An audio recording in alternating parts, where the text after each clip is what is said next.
Bonjour à toutes et à tous. Voilà, projet de fabrication d'une découpeuse à fil chaud qui va permettre de découper les matières synthétiques comme le Sagex ou le polystyrène qui est les isolations d'immeubles. Cette découpeuse me permettra de fabriquer certaines pièces pour faire du moulage rapidement. J'ai pas encore trouvé le sable idéal pour faire des moulages, donc pour faire certaines pièces de projet qui vont arriver tout soudain, j'aurais besoin de pouvoir justement découper dans ces matériaux. J'ai trouvé cette image sur Google, donc c'est juste pour un peu illustrer un peu la fabrication de ce que je vais faire. Donc on aura aussi une planche de travail comme ça, avec une potence et un fil ici, donc c'est un fil résistif, je vais tout de suite vous montrer d'où il provient. Qui va permettre de découper donc ces matières synthétiques. Encore une petite chose, donc la hauteur sera définie par la résistance de mon fil, je vous explique ça tout de suite. Par contre, je ne vais pas pouvoir découper dans la hauteur, c'est-à-dire qu'il existe des machines qui sont plus ou moins pour les professionnels, qui permettent de couper des grandes longueurs et dans la largeur de la plaque. Avec cette machine, ça ne sera pas possible. Par contre, je vais essayer de faire entre la potence et le fil une distance assez longue qui me permette de travailler sur en tout cas une distance de entre 40 et 50 cm. C'est à voir, j'ai les matériaux de récupération, je les ai. Je vais un petit peu encore définir exactement les dimensions de la future machine. Voilà. Le fil résistif provient d'un sèche-cheveux que j'ai démonté ici, donc cette pièce ici, hein, c'était bobiné là autour, et j'ai récupéré donc ce fil résistif qui est là. La longueur donc de ce fil par rapport à la tension que je vais lui appliquer va être déterminée par rapport à sa résistance. Donc je ne vais pas pouvoir faire justement comme je le disais avant une découpe sur 1 mètre de long, ce qui ne va pas être possible étant donné que ce fil là aura une beaucoup trop grande résistance par rapport à la tension que je vais utiliser. J'ai ici un transformateur en 14 volts alternatif et j'ai déjà fait un test et la longueur est déjà déterminée par rapport à cette tension là que je vais vous montrer dans un instant. Chose intéressante, le ventilateur qui est ici est un ventilateur en courant continu et il y avait une deuxième résistance, donc aussi avec un fil résistif comme ça, donc il y avait une résistance en série sur l'alimentation de ce moteur et on a ici un petit pont redresseur avec un petit transformateur, un petit condensateur pardon. Je l'ai alimenté avec mon alimentation et en fait là je suis à 12 volts et c'est à peu près la vitesse à laquelle tournait ce ventilateur. Certainement il devait être un tout petit peu plus élevé en rotation, donc je présume que sa tension appliquée est un petit peu supérieure à 12 volts, peut-être quelque chose entre 15 et 16 volts. Sans certitude bien évidemment, mais voilà, donc c'était assez drôle de voir en fait je pensais que le ventilateur était en 230 et en fait pas du tout, c'est un bel ventilateur en 12 volts. Voilà, donc je vais peut-être encore récupérer cette pièce et je vais tout de suite vous montrer la longueur du fil et comment je vais l'utiliser. Voilà, ici j'ai mon fil résistif raccordé entre deux pinces crocodiles. Alors elle fait exactement 30 cm entre les deux raccordements, donc là j'ai 30 cm. Alors suivant le fun et les caractéristiques du fun, la longueur ne sera pas la même. Donc là le fil est relativement long, donc j'ai un peu de réserve, mais à mon avis le jour où je vais démonter un autre fun, c'est pas dit qu'il ait la même résistance, donc il va falloir faire un système réglable aussi en hauteur par rapport au fil que je vais utiliser. Voilà, vous allez voir qu'il n'y a pas besoin de beaucoup d'ampères, je vais me mettre ici en alternatif, et vous allez voir qu'il n'y a pas besoin d'avoir beaucoup d'ampérage pour faire fondre un peu de plastique. J'ai ici un petit bout de plastique pour faire la démo, donc c'est bêtement du papier bulle, il n'y a pas besoin de plus. Alors, j'essaie de me mettre voilà.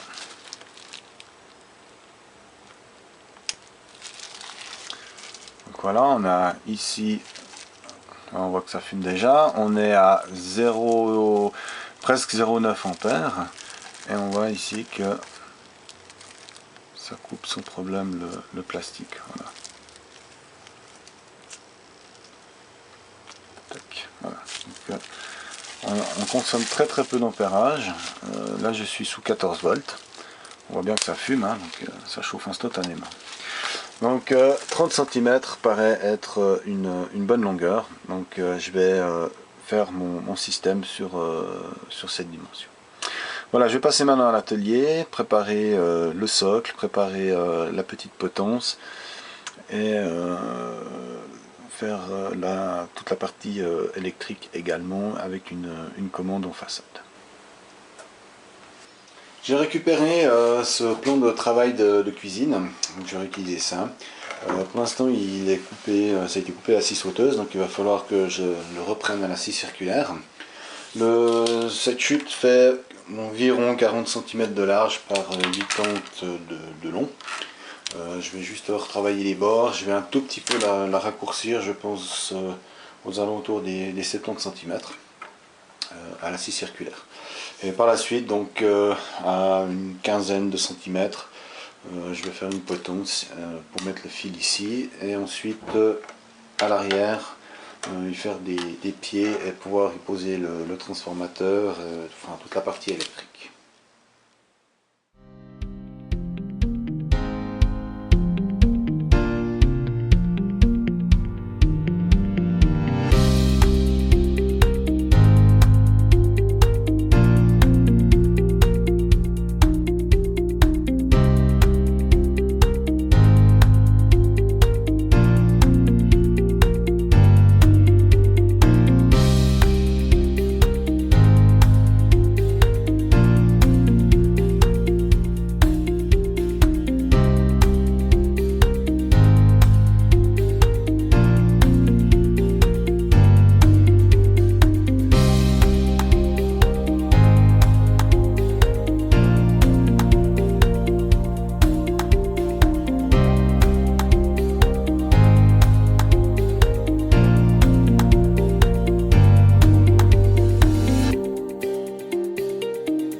avoir fini de monter le bras, je m'aperçois quand même que ça bouge beaucoup.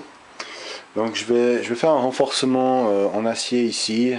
J'ai pas mal de métaux, des chutes que je vais utiliser. Je vais essayer de renforcer, faire quelque chose d'un peu plus solide. Parce que là, effectivement, si on commence à faire de la découpe, eh ben, on va se retrouver avec quelque chose de vraiment pas précis. Donc, je vais essayer de renforcer cette structure pour faire quelque chose d'un petit peu plus stable. Voilà, on voit ici que ça se plie, donc vraiment essayer de renforcer ici, de faire quelque chose d'un peu plus solide.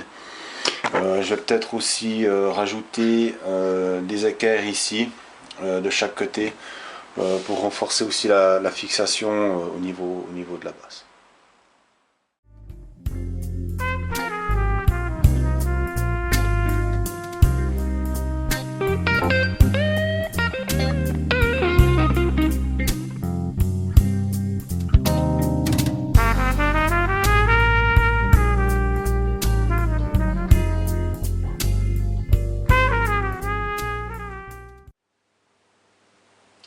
J'ai malheureusement eu un petit souci d'accu avec mon appareil, donc j'ai dû continuer le montage et une partie n'est pas filmée. Rien de bien méchant, donc comme vous avez pu le voir, j'ai soudé ici cette partie métallique, donc qui est un éplat en acier de 5 mm. Et j'ai rajouté ici de la cornière, donc la même chose qui est là, par dessous. Pour vraiment avoir quelque chose de rigide. Et un petit coup de peinture pour que ce soit quand même un petit peu plus joli. Ensuite, sur le socle directement, ici, voilà, j'ai collé de chaque côté un petit morceau de bois comme ça, et fixé ici ce morceau de métal qui tient ici l'équerre qui va pouvoir où je vais fixer le fil. J'ai la possibilité donc de pouvoir le régler en avant, en arrière, de gauche et de droite. Voilà, je vais passer maintenant au montage du bras et fixer le fil et on verra ce que ça donne.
J'ai monté le fil ici, donc par rapport à ce que vous avez vu juste avant, j'ai inversé en fait le ressort et l'autre partie. Ça posait problème au niveau du trou. Étonnamment, j'avais fait le relevé avec un fil à plomb, et maintenant que j'ai mis le fil et que je l'ai réglé, hein, donc je l'ai réglé par rapport avec ma équerre ici, je peux le régler, et ben je suis plus du tout au centre comme c'était prévu. Mais bon, le trou est assez gros, et là j'ai un fil qui est droit, et disons que c'est... Voilà. Bon, je peux encore régler, hein, je peux le mettre au centre du trou, étant donné que je peux régler cette partie et dessous. Voilà, donc maintenant je vais passer à la partie électrique. J'ai fait juste un petit cache avec des LED, ici un petit cache avec des LED qui va se fixer sous le bras pour éclairer la découpe.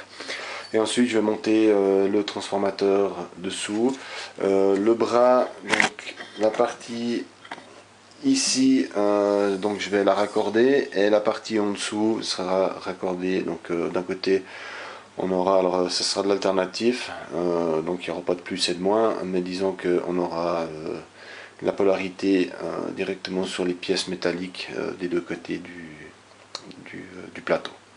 Voilà, maintenant la partie électrique. Voilà, j'ai fini la partie câblage. Donc ici on a le transformateur avec un fusible de protection sur la partie primaire de 130. Ensuite ici on a une petite carte qui permet de faire un régulateur 12 volts. Donc je rentre ici en alternatif et on ressort en 12 volts continu. Pour ceux qui ont vu la vidéo sur la fabrication des PCB de A à Z, c'est un des premiers prototypes que j'avais fait, que j'utilise là pour l'éclairage que je vais vous montrer tout à l'heure. Ensuite on a ici un interrupteur qui lui est sur l'alimentation 230, hein, donc on commande le transformateur directement. Et on a ici l'alimentation du fil, donc la partie du bas qui est alimentée sur un des pôles du transformateur, et de l'autre côté on a l'autre pôle du transformateur qui alimente le fil. Ici on a la partie plastique hein, que j'ai moulée pour y coller ici une petite rampe de LED SMD en 12 volts. C'est un plastique qui est assez intéressant à travailler, on peut facilement le plier à chaud, le couper, le mettre en forme.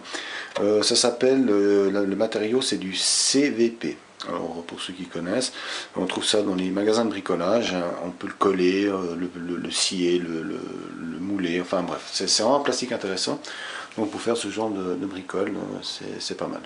Ensuite ici on a le deuxième pôle du transformateur qui est raccordé sur la partie haute du fil. Et ici donc notre fil avec le ressort qui permet de le tenir tendu. Voilà, maintenant on va passer au test et vous allez voir que ça marche pas trop mal. Pour commencer le test, j'ai un petit bout de Sagex hein, conventionnel de 1 cm. Voilà, je mets sous tension et ensuite on va gentiment dedans et on voit ça coupe sans problème. Donc le fil ne monte pas à une température extrêmement haute, hein, mais par contre ça suffit largement pour couper ce genre de matériau. Il ne faut pas aller trop vite, bien évidemment, autrement on tire sur le fil. Mais ça marche très bien. Et ça fait une coupe qui est vraiment propre. Voilà. Donc pour le Sagex, c'est bon. Ensuite ici j'ai du polystyrène, donc c'est un panneau d'isolation que j'ai déjà coupé ici par la moitié. Alors j'ai été un peu trop rapidement et on voit que je suis plus très droit. J'ai été un petit peu trop vite. Mais par contre, voilà, je peux le reprendre ici. Donc sur toute sa longueur.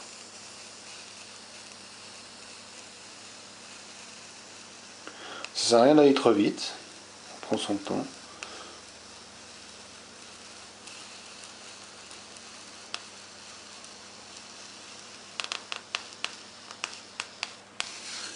Voilà. Donc là aussi,